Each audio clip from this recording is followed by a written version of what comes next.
আল্লাহর হাবিব রাহমাতুল লিল আলামিন ওনার দাদা যখন 8 বছরে ইন্তেকাল করেন, চাচা আবু তালেব যায় আমার নবীকে কোলে করে বাড়ি নিয়ে যায়।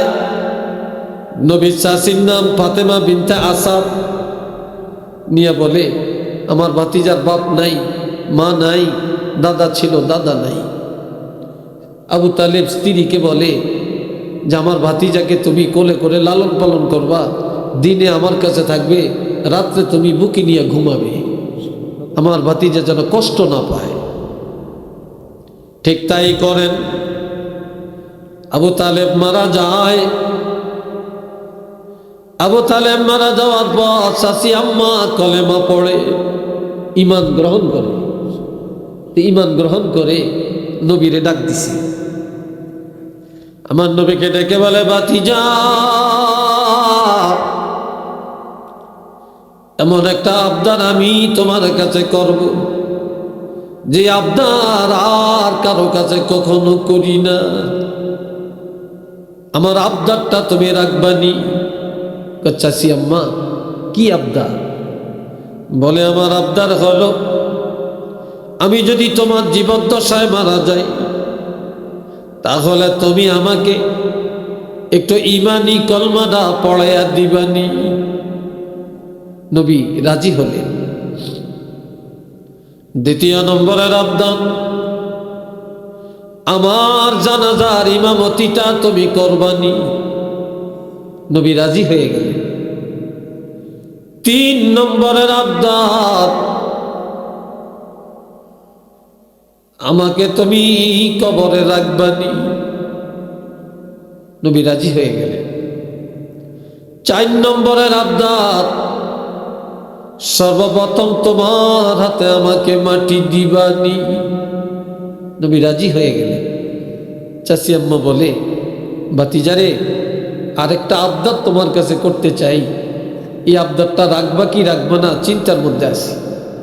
বলে, কি আবদার? যে কবরে আমাকে রাখা হবে, এই কবরে তুমি আগে আগে যাইবা। তুমি যায় আমার কবরের মধ্যে তোমার দেহ মোবারকটা কবরের মাটির মধ্যে একটু ঘষা লাগাইয়া দিবা, এরপরে আমাকে রাখবে। কই, এটা কেন? কয়, আমি জানি তুমি এমন নবী, জীবনে কোনোদিন একটা মশা মাছি তোমার গায়ে বসতে দেখি না। সূর্য তোমার দেহের মধ্যে কোনো ছায়া তৈরি করতে পারে না। গাছে তোমার ইজ্জত করে, বাতাস ইজ্জত করে, গরু ছাগল পশু পাখি তোমাকে সম্মান করে।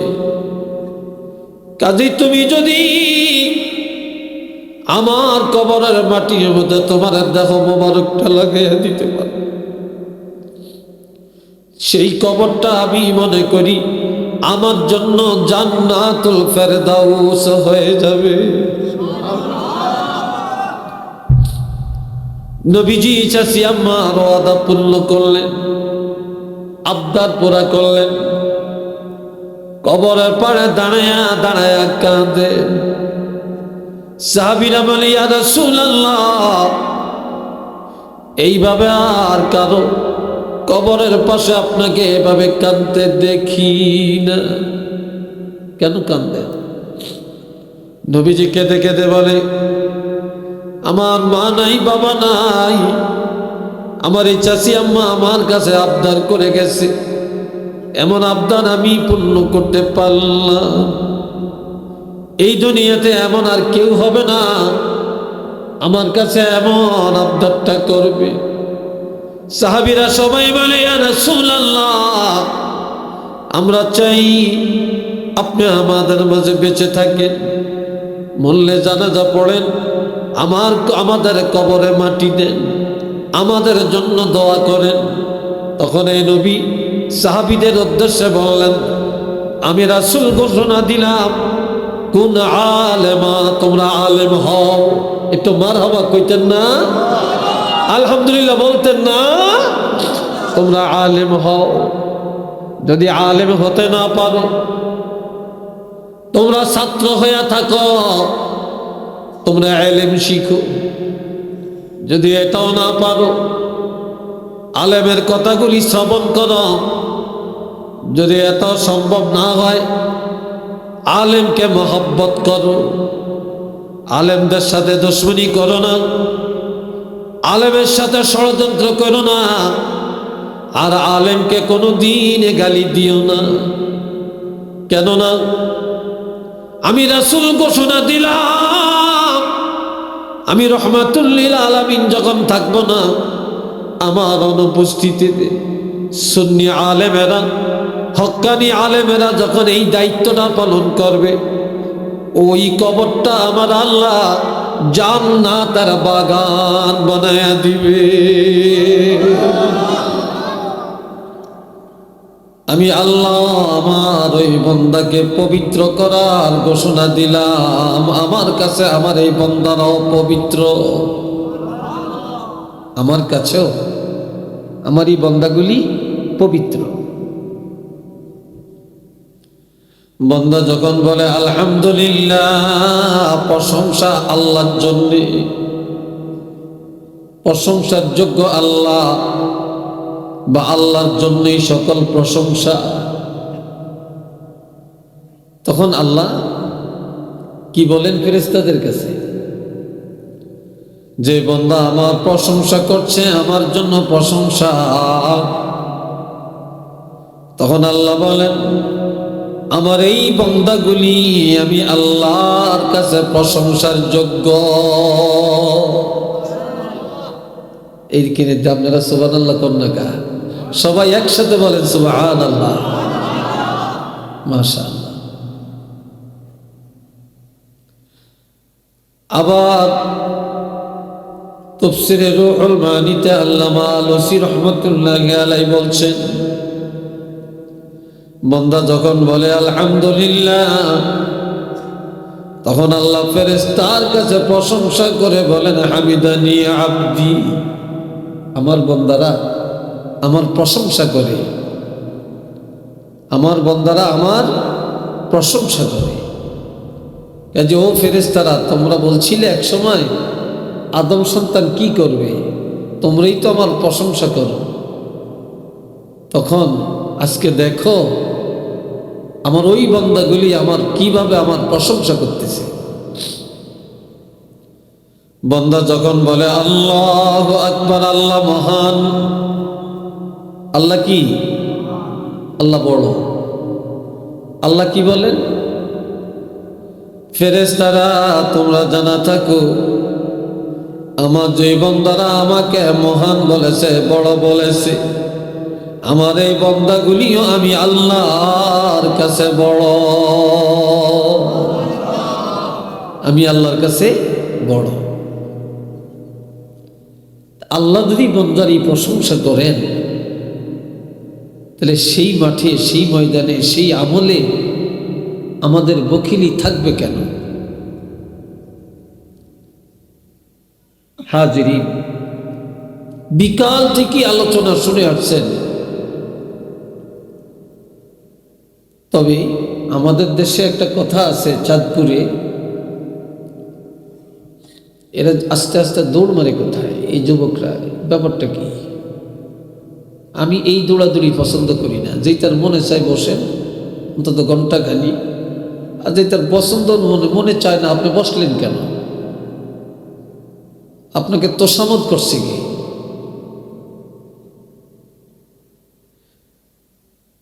এইভাবে দৌড় দিয়েন না, এগুলি খুব খারাপ।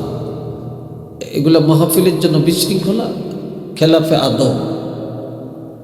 তো শুনেন, যে কোনো একটা মেহমানদারিতে গেলে অনেক ভালো ভালো খাবার দেয়। প্রথমে সবজি দেয়, তারপরে রোস্ট দেয়, মাছ দেয়, গরুর গোশত দেয়, টেঙ্গা দেয়, ঠিক না? ডাল দেয়। ডালটা সবাই শেষে আসে। তো সব দিয়া খাইতে খাইতে পেট ভরে যায়, চাহিদা মিটে যায়। তো ডাল থাকে, কেউ চাইলে এক চামচ নেয় আর চাহিদা না থাকলে আর নেয় না। আজকে তো আপনারা সবজি খাইছেন, মাছ খাইছেন, রোস্ট খাইছেন, গরুর গোশত খাইছেন, সব খানা শেষ। তা আমার মনে হয় আমি ডাইলের ফালার মধ্যে আছি নাকি কি জানি।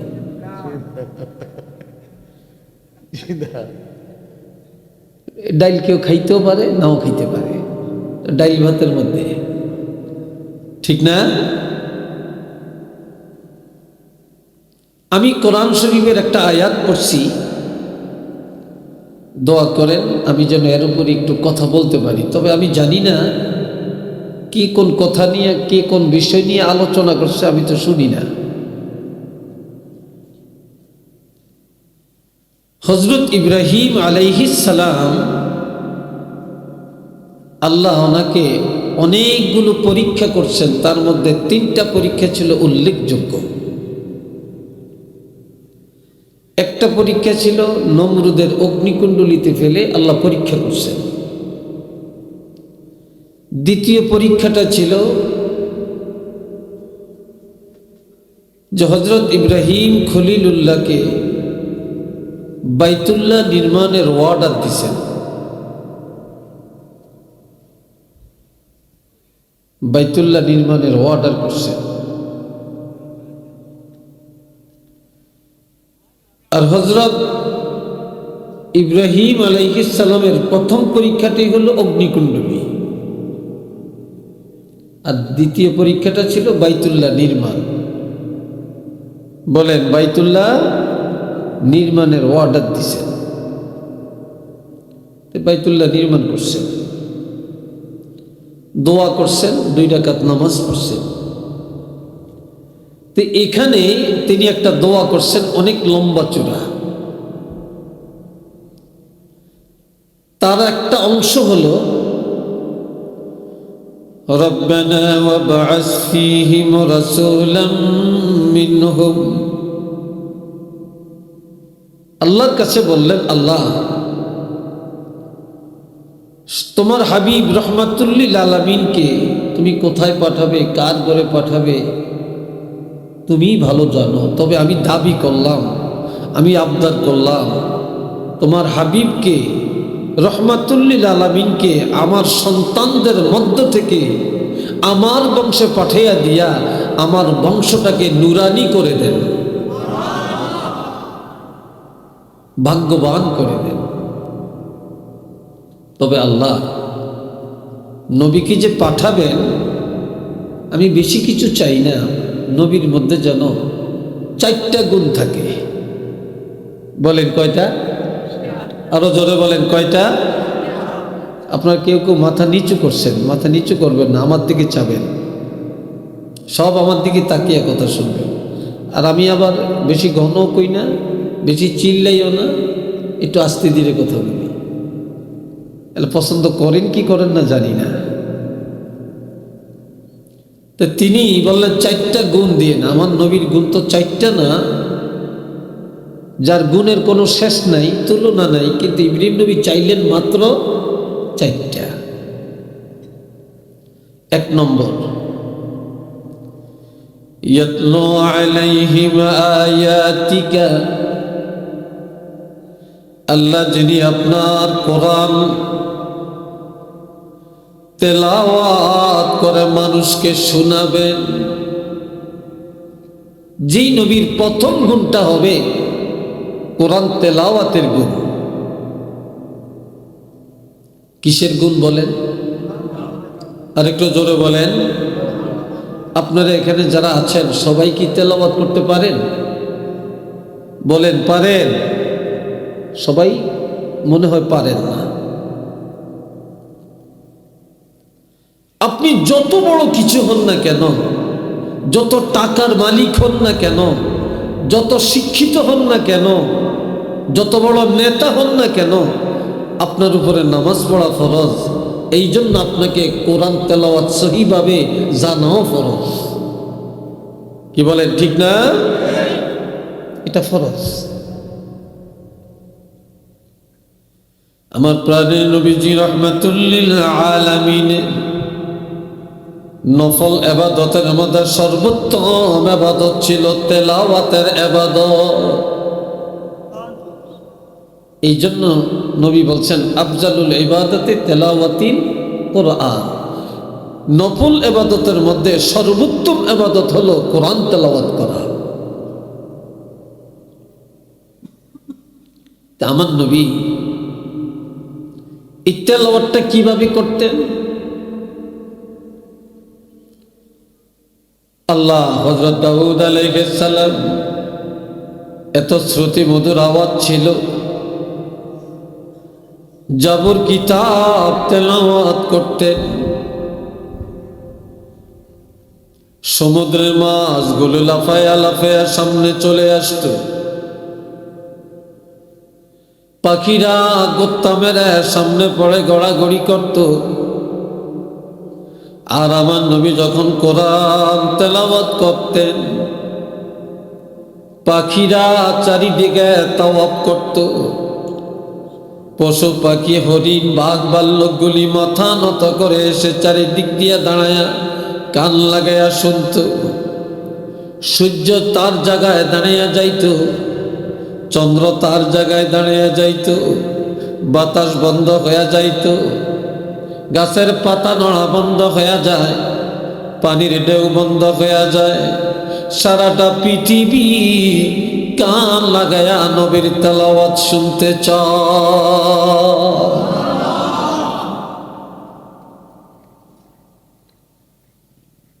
আমার নবী রাত্রিবেলায় আমরা আমাদের যুবকরা আমাদের মায়েরা একটা মোবাইল, এটা দিয়ে দুনিয়াটা শেষ, চরিত্রটা শেষ, রাত্রে ঘুমও যায় না, ঠিক না? নবীজি কোনোদিন কিছু খাইতেন, কোনোদিন কিছু না খাইয়া রাত্রিবেলায় 2 রাকাত নামাজের নিয়ত করতেন। কয় রাকাত? জোরে বলেন, আরো জোরে বলেন।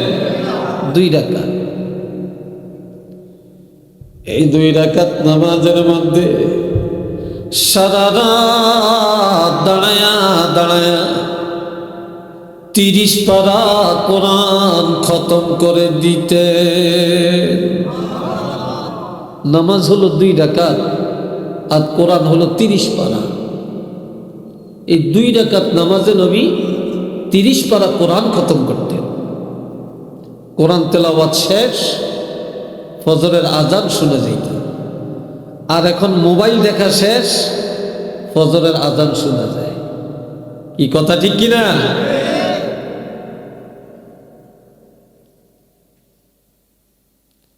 আল্লাহ নবী নামাজ পড়তেন, দিনে আরাম করতেন না, ঘরে ঘরে যাইয়া যাইয়া বলতেন, কোরআনের দাওয়াত দিতেন। এই কোরআনের দাওয়াত দিতে গেলে আমরা কোরআনের কথা বলি, আলোচনা করে গেলে আপনারা যাইতে যেতে বাহ বাহ বাহ, আজকে হুজুরে খুব ভালো কথা কইছে, খুব সুন্দর কথা কইছে, হুজুরে আরো ওয়াজ করলো না কেন, এমনটা না? আর আমার নবী কোরআনের কথা বলতে গেলে ওই তো পাগল, ধোকাবাজ, মিথ্যাবাদী, মাত্র পাথর, করত জুলুম, কষ্টের শেষ নেই। আর এমন একটা মজলিসে মাইক সামনে রেখে, এমন একটা চেয়ারে বসে, এমন একটা ফ্যামিলির নিচে আমার নবী কখনো কোরআনের দাওয়াত দিতে কখনো পারেন না। কি বলেন, পারছিলেন? পারেন না। এই ছেলেটা তুমি কাকে তালাশ করছো? সম্ভবত কাকে তালাশ করতেছ? তো বসো, তুমি এখানে দাঁড়িয়ে দাঁড়িয়ে আরেকজনকে তালাশ করবে না, বেরাও। আবার কথা বলে,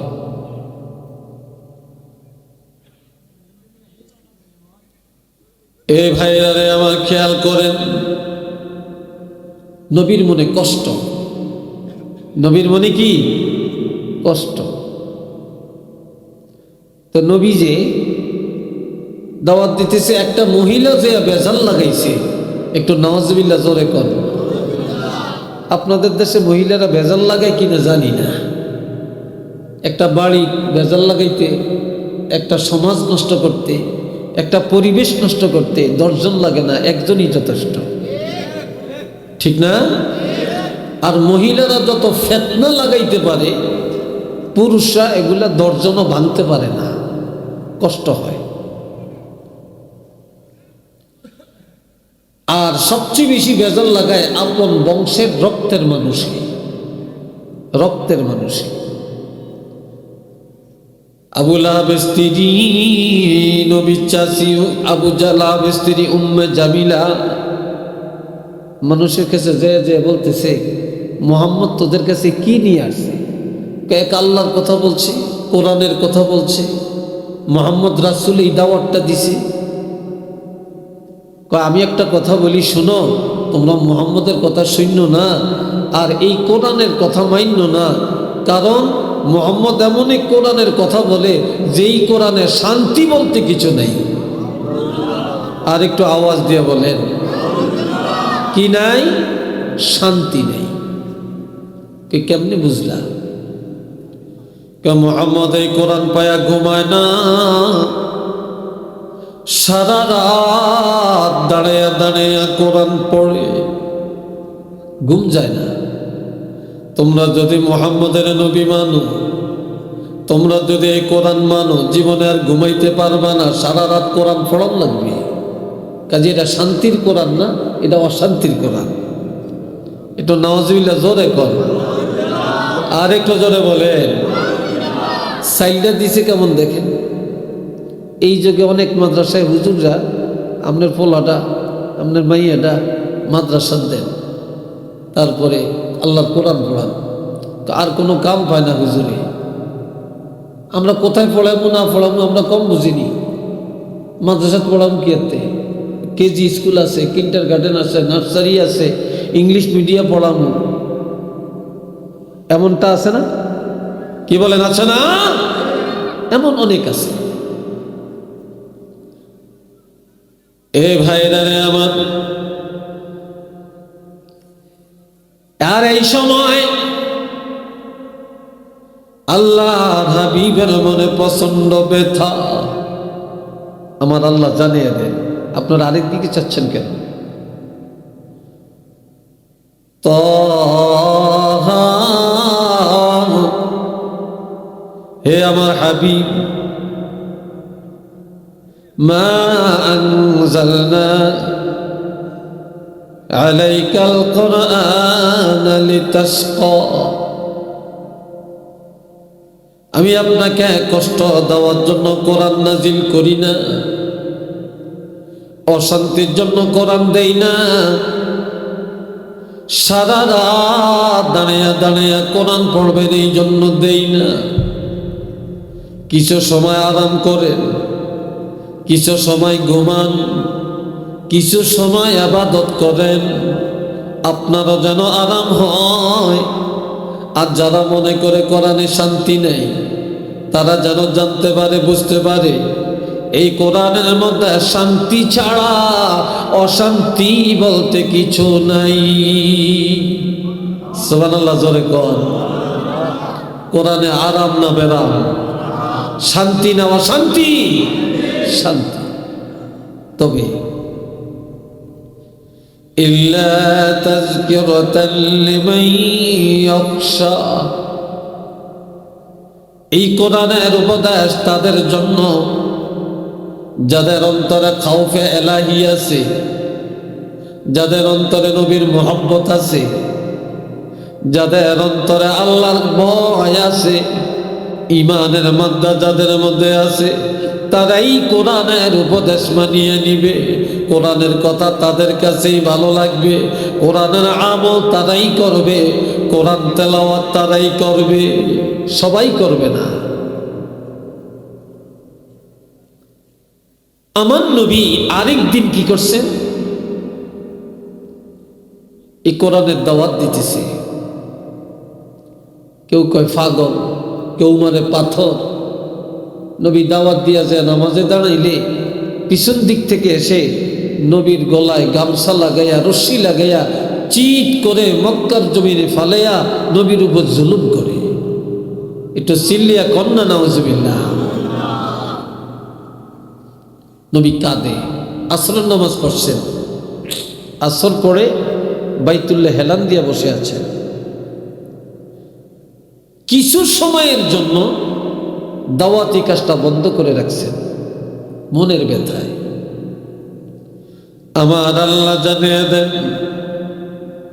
কিতাবুন উনজিলা ইলাইকা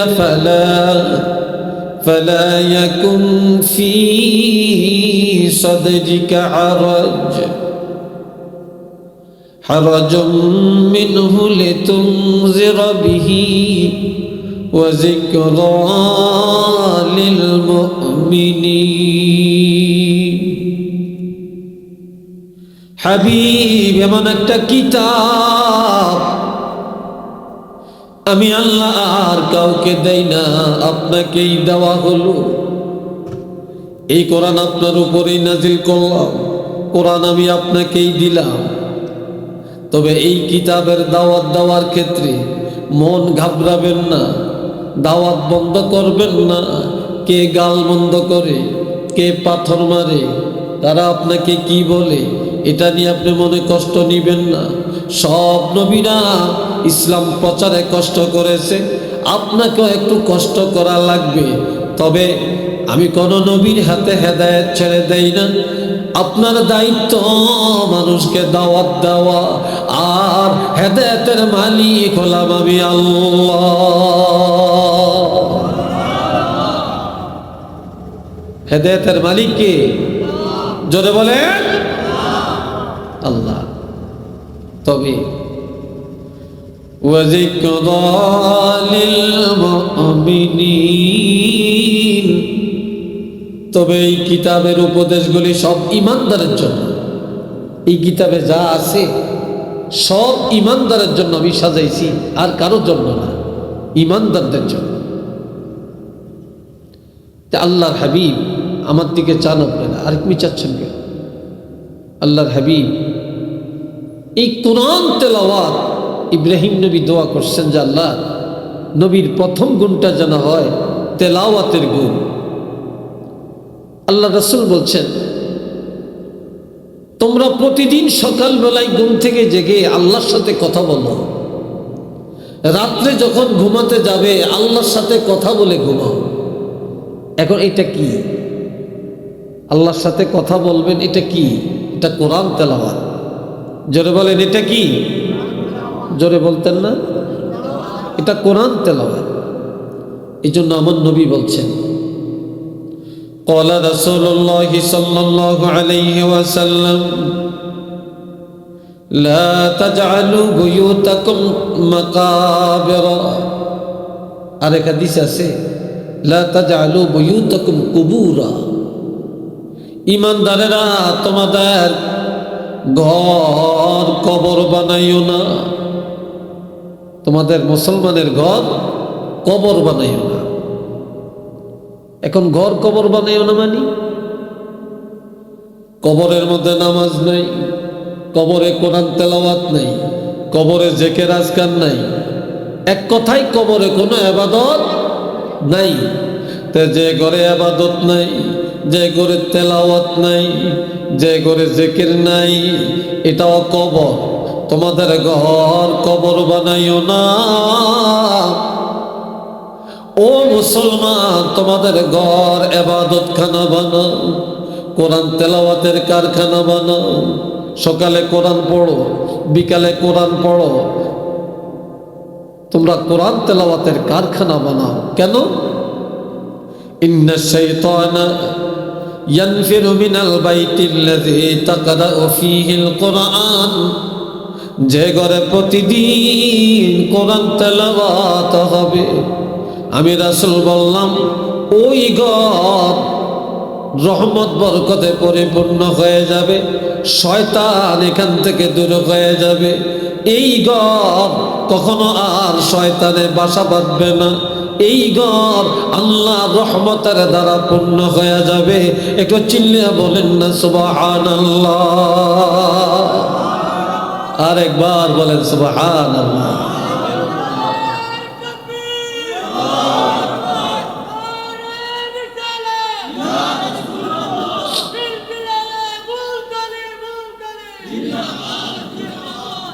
আল্লাহ আল্লাহ কবুল করেন, সবাই বলি আমিন।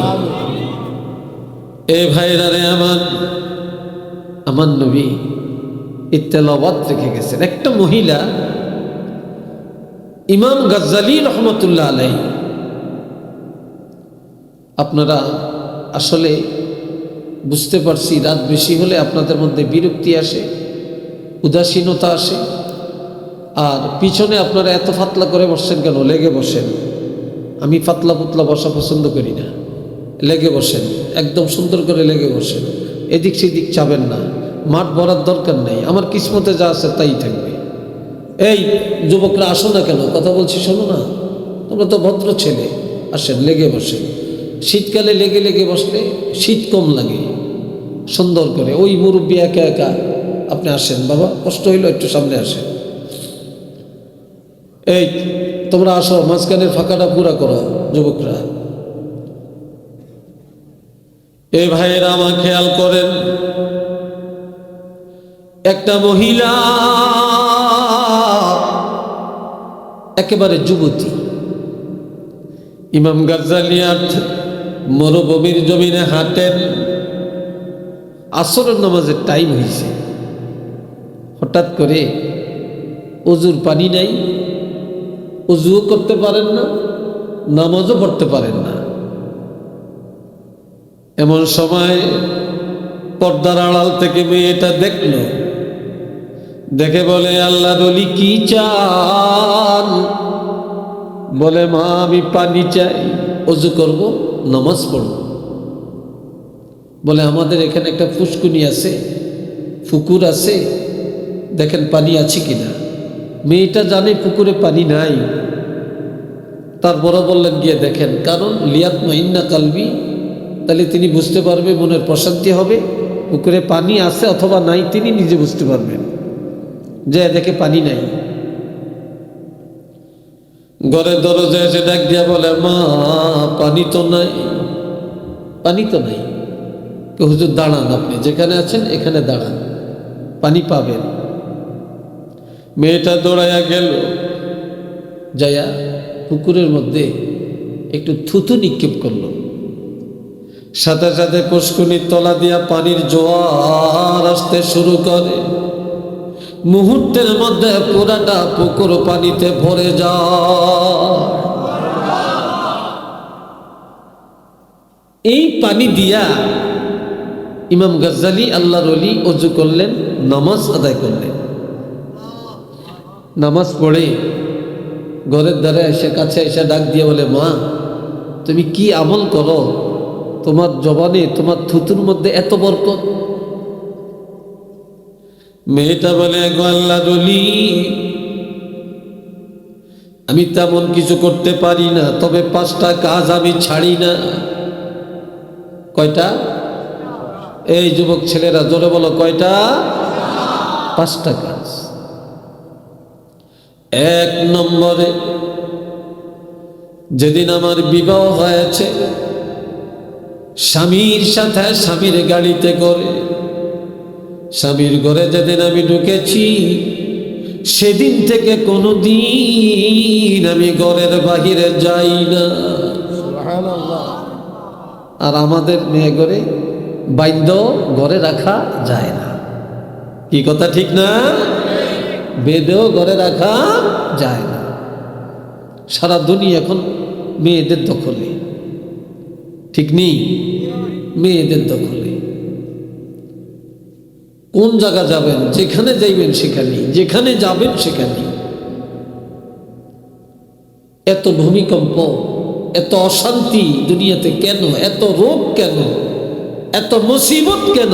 এত করোনা, চিকুনগুনিয়া, ডেঙ্গু, যেগুলোকে জীবনে শুনেও না, কেন? এগুলো আমাদের পাওনা।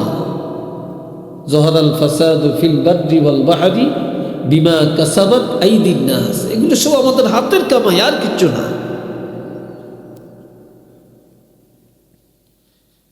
এ বন্ধুরা রে আমার, বলে আল্লাহর ওলি,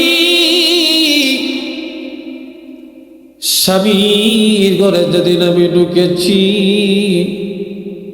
সেদিন থেকে কোনোদিন আমি ঘরের বাহিরে যাই না।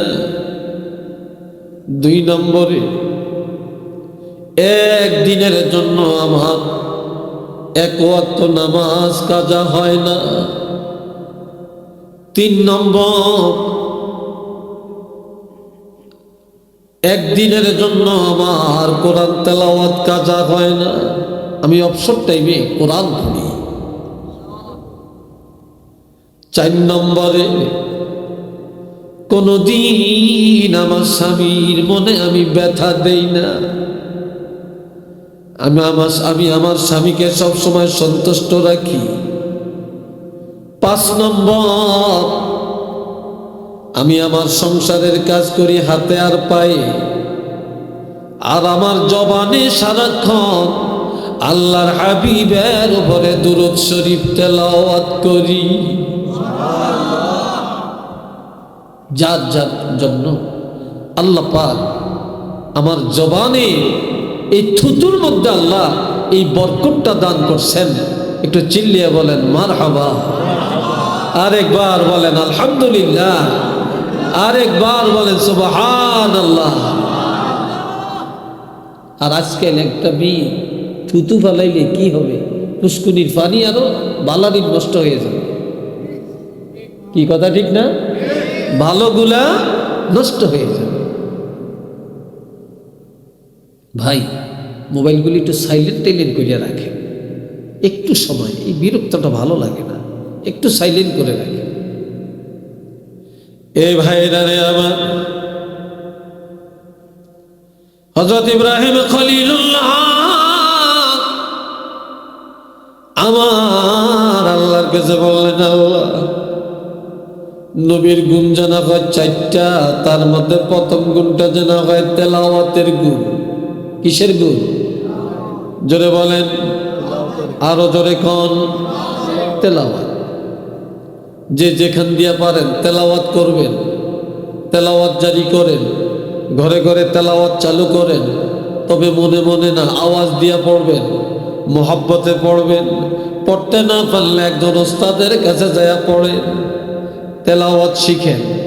যদি আপনি ছাত্র হইয়া থাকতে পারেন, মৃত্যু পর্যন্ত যদি ছাত্রের খাতায় নামটা লেখাতে পারেন, আপনি যদি এই অবস্থায় মারা যান, আমার নবী বলেছেন এই লোকটাকে আল্লাহ শহীদের মর্তবা দান করে দিবে।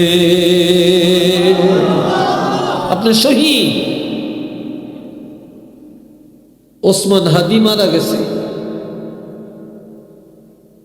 সবাই কয় সে শহীদ হয়েছে, আমিও কই শহীদ। এইভাবে মারা গেলে হুকমান শহীদের মর্তবা আছে। তাহলে এমনি মারা গেলে, পরের হাতে মারা গেলে শহীদ হয়, এই ছাড়া কি শহীদ হওয়ার রাস্তা আর নাই? জোরে বলেন নাই? আসেনি? বলেন, রাস্তা খুঁজে নেন, রাস্তা খুঁজে নেন। সবাই কোরআন তেলাওয়াত করেন, ছেলে মেয়েকে কোরআন শিক্ষা দেন, কোরআন চালু করেন। আল্লাহ রহমত আসবে, বরকত আসবে। আর মোবাইলের ফেসবুক চালান বন্ধ করেন, নেট চালান বন্ধ করেন। ইমান যদি রক্ষা করতে হয়, আমার যুবক ছেলেরা এখন এই মোবাইলের আসক্ত হইয়া তাদের লেখাপড়া শেষ, ঘুম শেষ, নামাজ শেষ, চরিত্র শেষ, ডাকাতি শুরু, রাহাজানি শুরু, সন্ত্রাসী শুরু, মদ গাঞ্জা জুয়া এগুলা ঘরে ঘরে পাড়ায় পাড়ায় এগুলা সয়লাভ, এগুলার প্রভাব সব নাপাক হয়ে গেছে। কি কথা ঠিক না?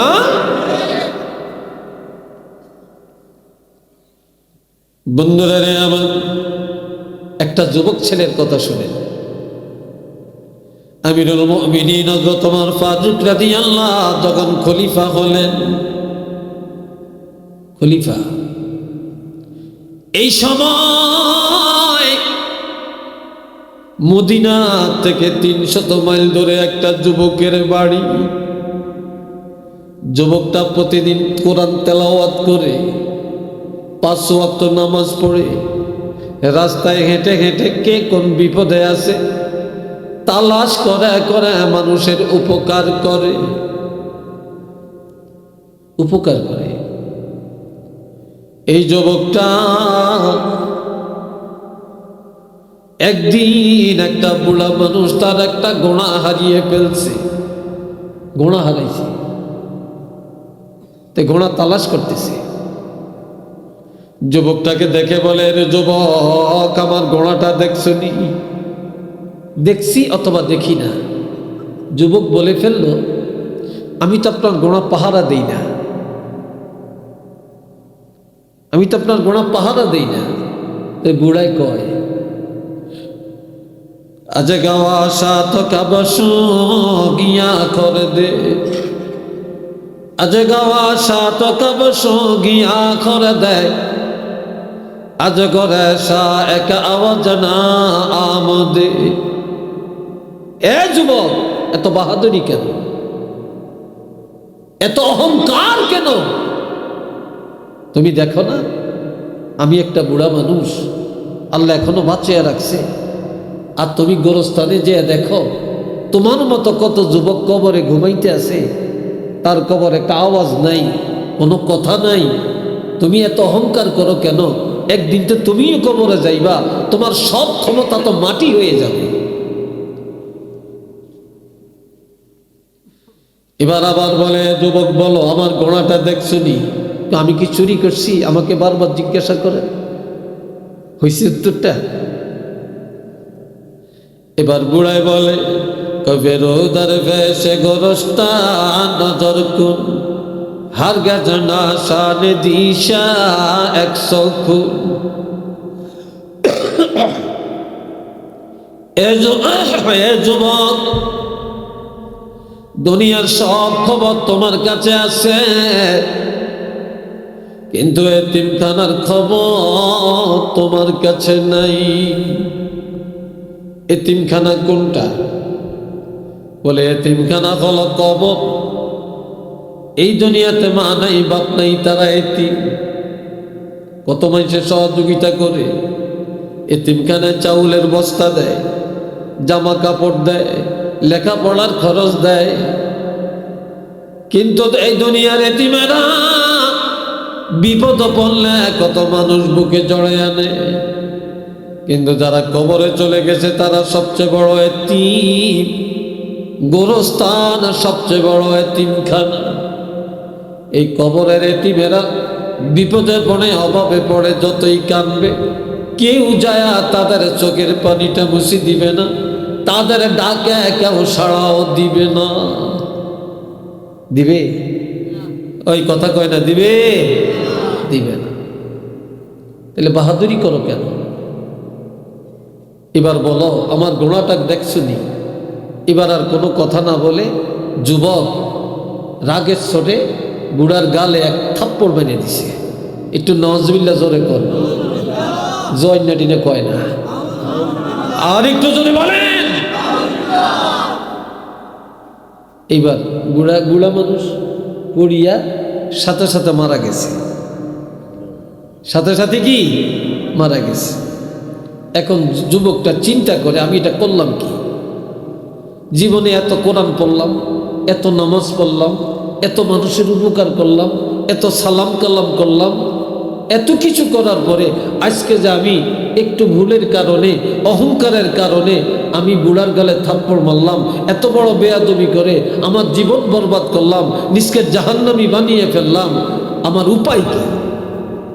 এখন সব অনুতপ্ত।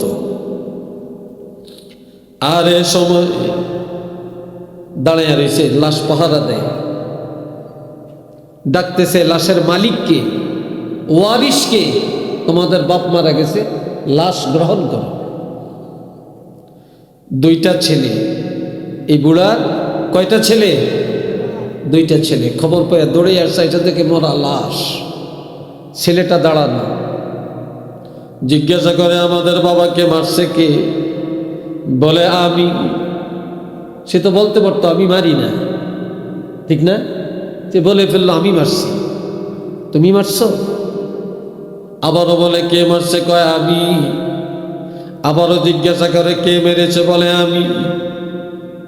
খপ করে ধরে ফেলছে হাতের মধ্যে, তুমি আমাদের বাপকে মারছো, তোমাকে আর জীবিত রাখবো না, আমরাও তোমাকে মেরে ফেলব। এটা কেসাস, তোমার থেকে কেসাস নিবে, তোমাকে এক্ষুনি মেরে ফেলবে। বড় ভাই বলতেছে মারিও না। কই কেন? এই যুবকটা আমার বাবাকে মেরে মিথ্যা কথা বলে না, সত্য কথা বলছে। কি বলছে? সত্য কথা বলছে। আর পলায়া যায় না, দাঁড়াইয়া দাঁড়াইয়া লাশ পাহারা দিয়েছে। আর আমাদেরকে ডেকে ডেকে আনছে। নিশ্চিত এরা ইচ্ছা করে করে না, অনিচ্ছায় হয়তো করেছে।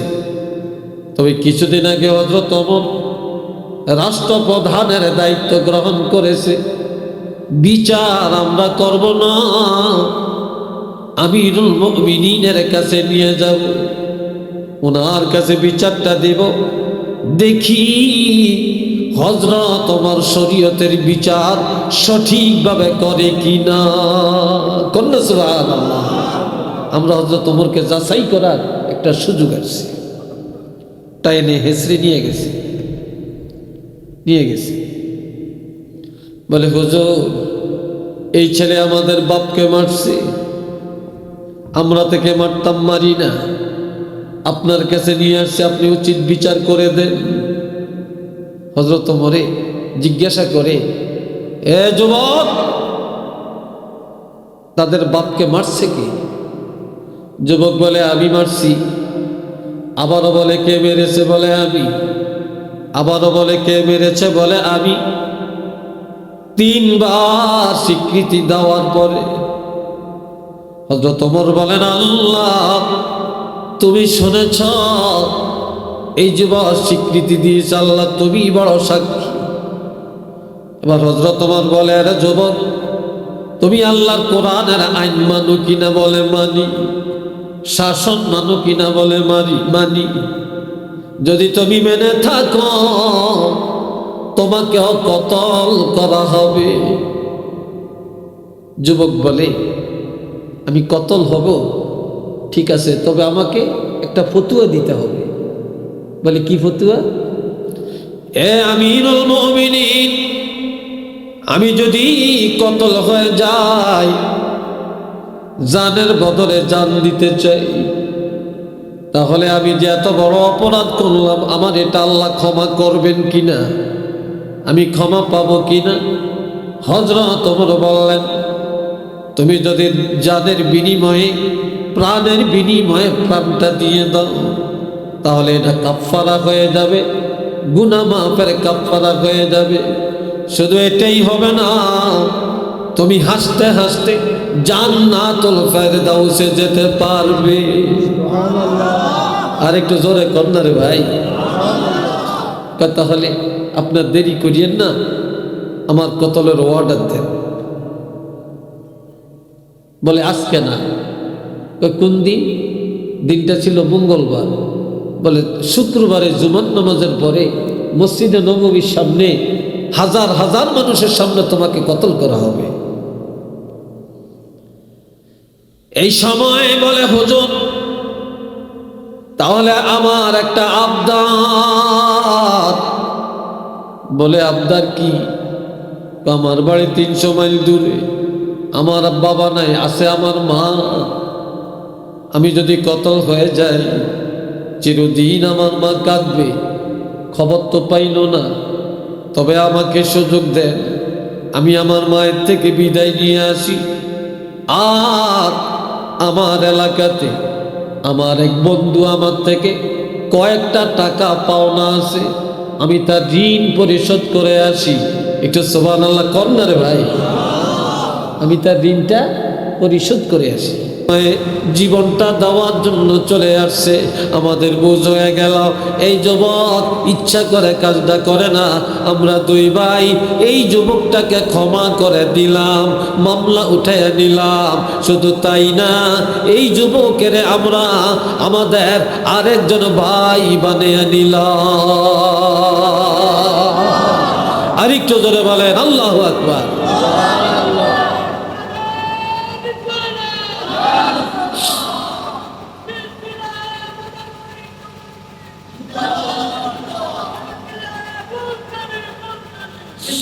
মাশাআল্লাহ, আল্লাহ কবুল করেন। সবাই বলেন আমিন। কিছু কিছু জজবাওয়ালা মানুষ স্টেজে থাকলে এটাও ভালো। কি বলেন, ভালো না? তাহলে দেখেন, এই নেক আমল যে উসিলা, তেলাওয়াত উসিলা, নামাজ উসিলা, মানুষের উপকার এটা উসিলা।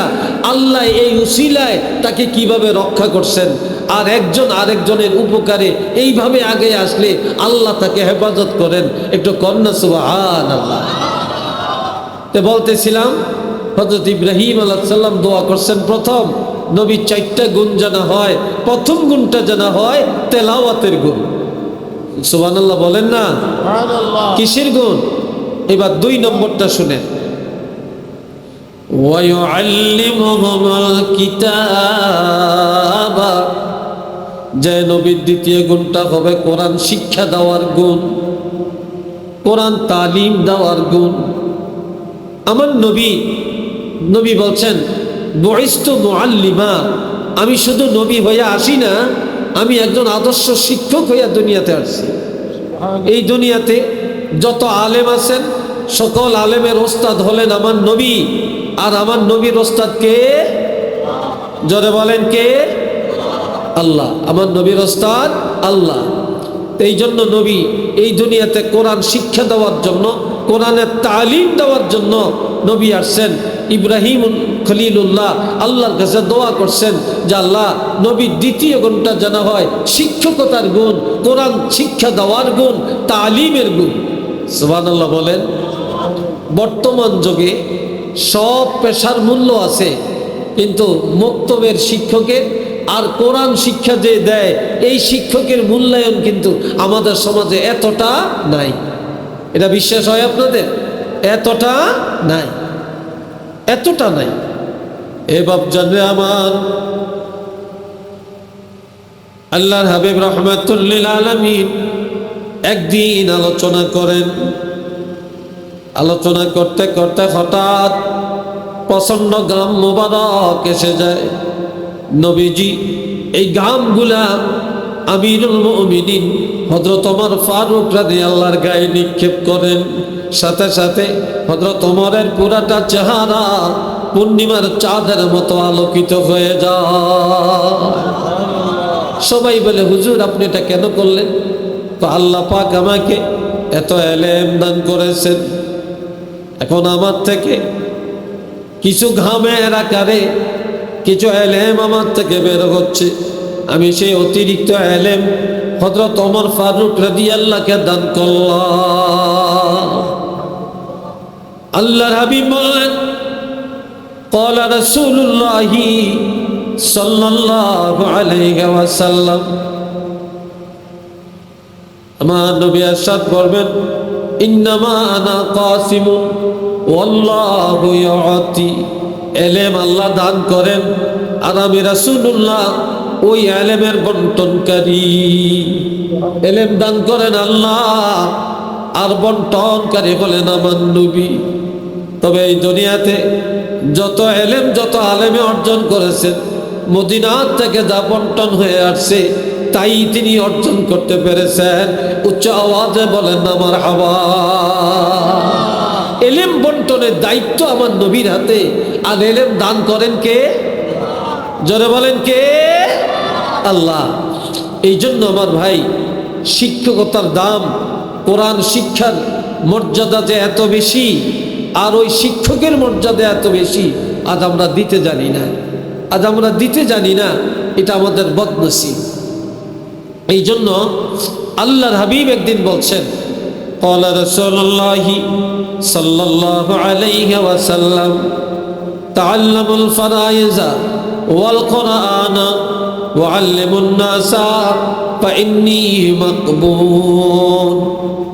ও দুনিয়ার মানুষেরা, আমি রাসূলের থেকে যা জানার জেনে নাও, যা শিখার শিখে নাও, আর মানুষেরা তোমরা ইলমি দ্বীন শিক্ষা দাও। কেননা আমি রাসূলুল্লাহকে বেশি দিন রাখা হবে না, অতি তাড়াতাড়ি আমাকে উঠাইয়া নেওয়া হবে। তবে আমার থেকে যা জানার, এলমে শরীয়তের এলেম, কোরআন হাদিসের এলেম, এলমে ফরায়েজের এলেম, যার যত জানার আমার থেকে জেনে নাও, আমার থেকে জানিয়া জানিয়া তোমরা অন্যকে কোরআন শিক্ষা দাও। এলমে শরিয়ত, এলমে তরিকত, এলমে মারিফাত, এলমে ফরায়েজগুলি মানুষের শিক্ষা দাও। একটু চিল্লিয়া বলুন না সুবহানাল্লাহ। কারণ ফাইন্নী মাকবুজুন, আমাকে বেশি দিন রাখা হবে না, আমাকে উঠিয়ে নেওয়া হবে। আমার রাসূল বলেন, ও দুনিয়ার ইমানদারেরা, তোমরা আলেম হও। কি হও? জোরে বলেন, কি হও? তোমরা আলেম হও। যদি আলেম হতে না পারো, আও মুতাআল্লিমা, তোমরা ছাত্র হয়ে থাকো, এলেম শিখো। আলেমের কাছে যায়া যায়া এলেম শিখো, অথবা আও মুস্তামিআ, তোমরা হক্কানি আলেমের কাছে যায়া আলেমের কথাগুলি শ্রবণ করো, আলেমের কথাগুলি শুনে শুনে আমল করো। যদি এটাও না হয়, চতুর্থ নম্বরে আমার রাসূল বলেন, আও মুহিব্বা, তোমরা কোনোদিন আলেমের সাথে দুশমনি করিও না, আলেমকে গালি দিও না, আলেমের সাথে নাফরমানি করো না। তোমরা আলেমকে মহব্বত করো, আলেমকে ভালোবাসো, আলেমের ইজ্জত করো। কিন্তু আলা তাকুন খামেসা, পঞ্চম নম্বরের হয় না, ফাত হলে, তাহলে তোমরা ধ্বংস হয়ে যাইবা, জাহান্নামী হয়ে যাইবা। আর এই চারটার মধ্যে যদি থাকতে পারো, আমি রাসূলুল্লাহ ঘোষণা দিলাম, আল্লাহর তরফ থেকে তোমরা মুক্তি পায়া যাইবা, তোমরা নাজাত পায়া যাবা। উচ্চ আওয়াজে বলেন না সুবহানাল্লাহ। আর একটু জোরে কর আল্লাহ। আমাদের এই আওয়াজটা আমার কাছে খুব বিরক্তকর মনে হয়। আমি আর আলোচনা লম্বা করতাম না, আমি সংক্ষেপ করে দিব। আর সময়ও কম হয় না, যথেষ্ট রাত, হ্যাঁ, পৌনে একটার মতো প্রায় বেজে গেছে। আলহামদুলিল্লাহ, একটু দুরূদ শরীফ পড়েন সবাই। সাল্লাল্লাহু আলা, জোরে জোরে জোরে জোরে, সাল্লাল্লাহু আলাইহি, সাল্লাল্লাহু আলা মুহাম্মদ,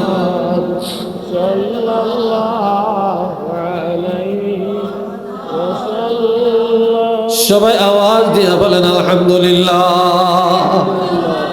আপনারা বলেন তো, আপনাদের কাছে এখন কেমন লাগে আর এতক্ষণ কেমন লাগছে? আপনারা এই ভুল কেন করেন? আপনারা এত কাছে, এটা তো আমি এই সিলেটে যত জায়গায় আওয়াজ করছি, এত কাছে তো কেউ জেনারেটর লাগায় না। হ্যাঁ, আল্লাহ হয়তো আমার কথায় রাগ করতে পারেন, রাগ করবেন না। হ্যাঁ, যত বড়ই হোক, বড়টা আবার এত দূরে নিয়ে লাগাইতে হবে, তারের কি টান আসেনি? এখন এখানে মাহফিল, ওই সিলেট শহরের মধ্যে মাইক লাগাই নিয়ে, এই সুযোগও তো আছে কি নাই? আছে তো করেন। এই হাদিসটা কখন রাসূল বললেন? আল্লাহর হাবিব রাহমাতুল লিল আলামিন, ওনার দাদা যখন 8 বছরে ইন্তেকাল করেন, চাচা আবু তালেব যায় আমার নবীকে কোলে করে বাড়ি নিয়ে যায়।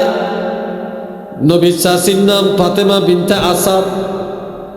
নিয়ে বলে, আমার ভাতিজার বাপ নাই, মা নাই, দাদা ছিল, দাদা নাই।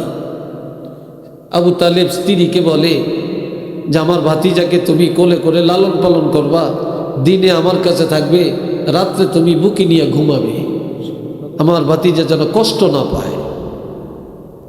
ঠিক তাই করেন। আবু তালেব মারা যায়।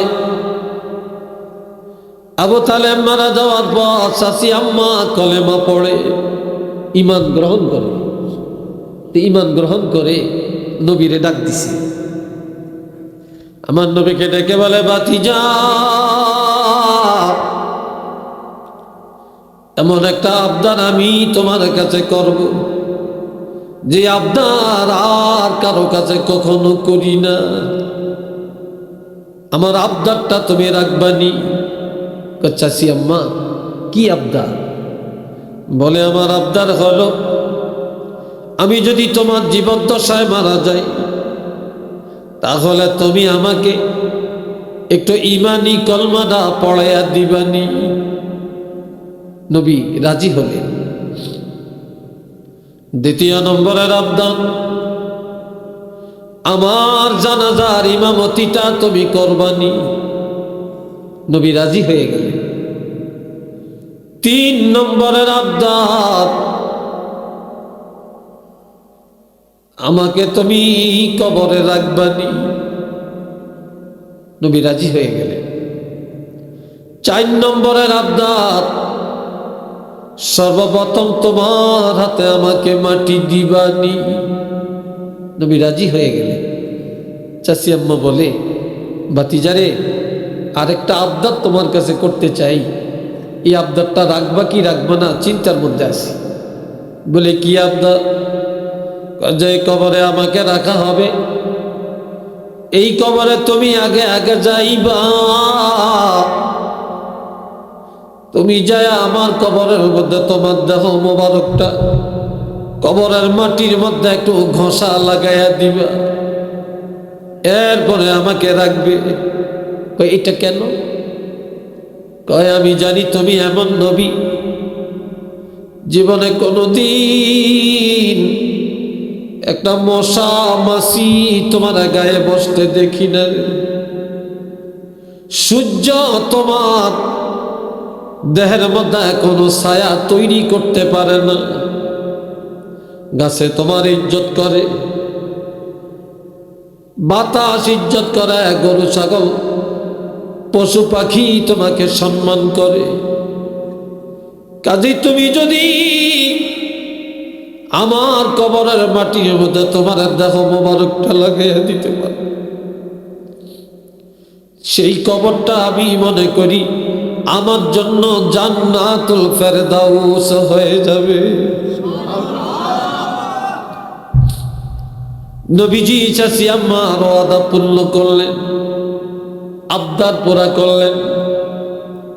কবরের পাড়ে দাঁড়ায়া দাঁড়ায়া কাঁদে। সাহাবীরা বলে, ইয়া রাসূলুল্লাহ, এইভাবে আর কারো কবরের পাশে আপনাকে এভাবে কাঁদতে দেখি না। কেন কাঁদে? নবীজি কেঁদে কেঁদে বলে, আমার মা নাই, বাবা নাই, আমার এই চাচি আম্মা আমার কাছে আবদার করে গেছে, এমন আবদার আমি পূর্ণ করতে পারলাম। এই দুনিয়াতে এমন আর কেউ হবে না আমার কাছে এমন আবদারটা করবে। সাহাবীরা সবাই বলে, ইয়া রাসূলুল্লাহ, আমরা চাই আপনি আমাদের মাঝে বেঁচে থাকেন, মরলে জানাজা পড়েন, আমাদের কবরে মাটি দেন, আমাদের জন্য দোয়া করেন।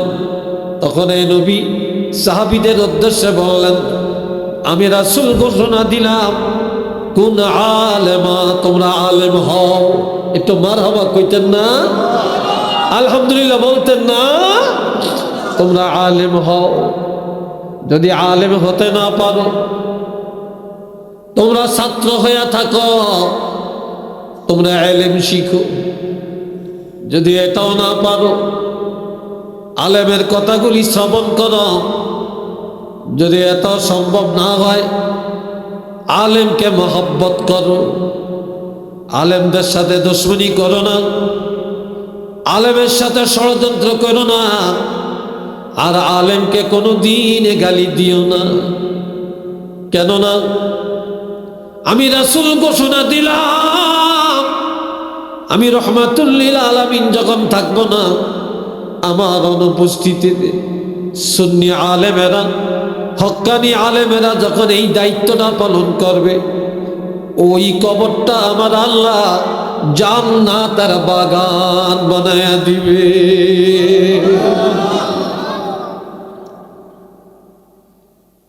আমার আল্লাহ কালামে হাকিমে বলছেন, ইন্নাল্লাহা ইন্নামা ইয়াখশাল্লাহা মিন ইবাদিহিল উলামা।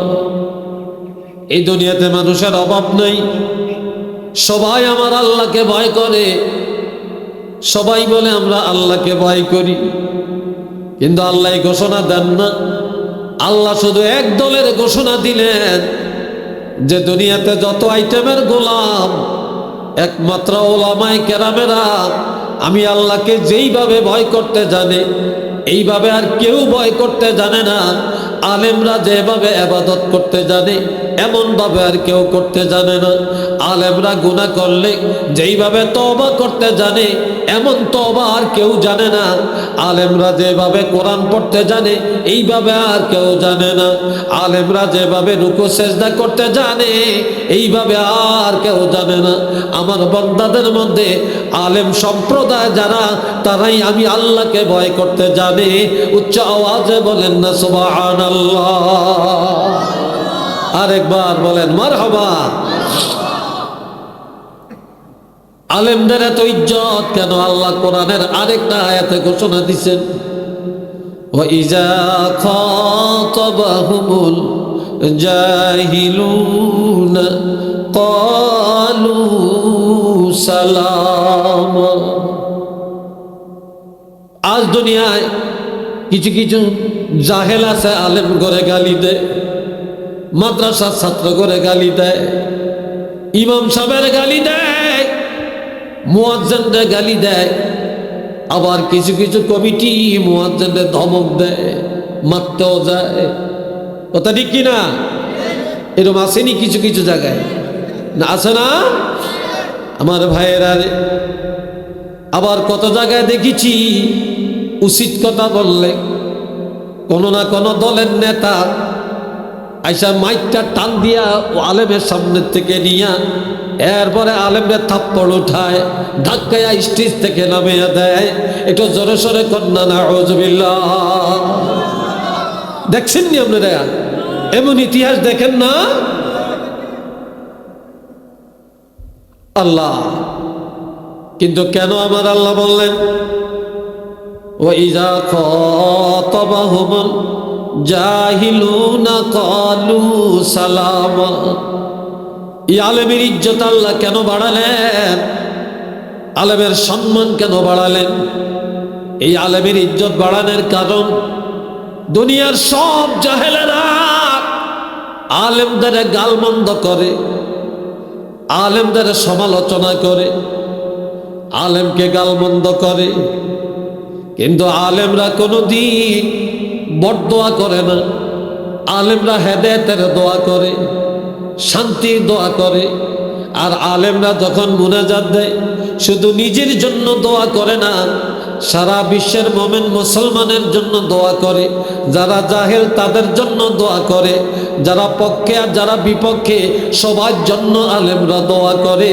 আর জাহেলেরা গালি দেয় আর আলেমরা গাল লা ইলাহা ইল্লাল্লাহ, লা ইলাহা ইল্লাল্লাহ।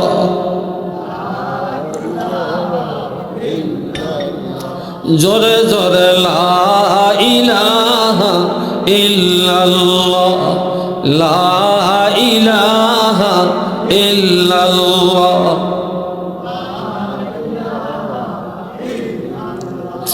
লা ইলাহা ইল্লাল্লাহ মুহাম্মাদুর রাসূলুল্লাহ সাল্লাল্লাহু আলাইহি ওয়াসাল্লাম। একটা লোক নামাজ পড়ে না, চুরি করে, বিভিন্ন কবিরা গুনায় লিপ্ত।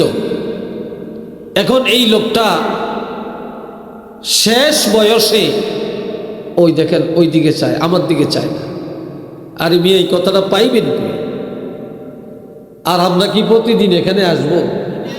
আপনারা একটু কষ্ট করে বসছেন, আমরা কি চাঁদপুর থেকে কষ্ট করে আসি না? আপনাদের এই জায়গায় আসা পর্যন্ত আমার চাঁদপুর থেকে 500 কিলোমিটার। আর রাস্তাঘাটের যে অবস্থা, কত যে কষ্ট আপনারা জানেন। আমি তো এক এক বছর নিয়ত করি এই সিলেট আর আসতাম না, কিন্তু আবার নতুন করিয়া বছর আইলে কিলে জেনে ভুলিয়া যাই গিয়া, মন ভুলা হয়ে যায়। আর এত মায়া করে মানুষ সিলেটে, কত অনুনয় বিনয় করে, না রেখতে পারি না। এ ভাইয়েরা খেয়াল করেন, এই বুড়াকালে তার একটা ছেলে নিয়ত করেছে জীবনে এত অন্যায়, এত চুরি ডাকাতি, এত মিথ্যা, এত বেনমাজিকর জীবনযাপন করলাম, এত চুরি করলাম, জাহান্নাম ছাড়া তো আমার কোনো উপায় নাই, আমার তো আর গতি নেই। এবার সে নিয়ত করছে তার ছেলেটারে মাদ্রাসায় পড়াইব। জোরে বলেন কোথায়? একটু কথা কয় না, জোরে কন। মাদ্রাসায় পড়ায়, মাদ্রাসায় পড়াইব নিয়ত করছে। তো হুজুরে কয় ভর্তি করে, কয় তুমি পড়ো কি, আউযু বিল্লাহি মিনাশ শাইতানির রাজিম, বিসমিল্লাহির রহমানির রহিম।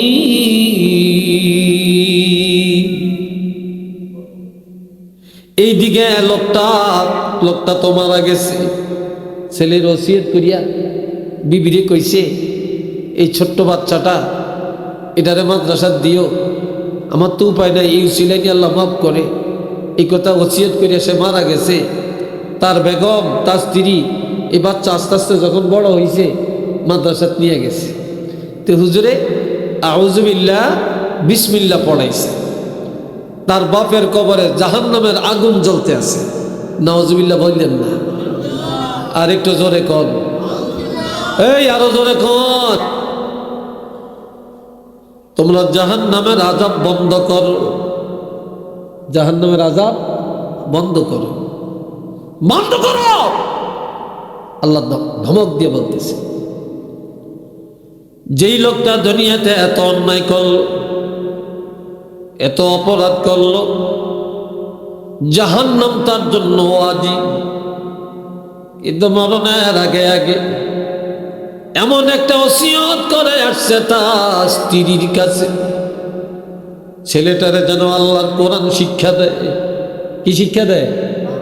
জোরে কর না। ছেলেটারে যেন আল্লাহর কোরআন শিক্ষা দেয়। মা ছেলেটার হাতে ধরে মাদ্রাসায় নিয়ে গেল, ওস্তাদের কাছে ভর্তি করালো। ওস্তাদ তাকে আউযু বিল্লাহ পড়ালো, বিসমিল্লাহ পড়ালো। ছেলে বিসমিল্লাহ পড়ল।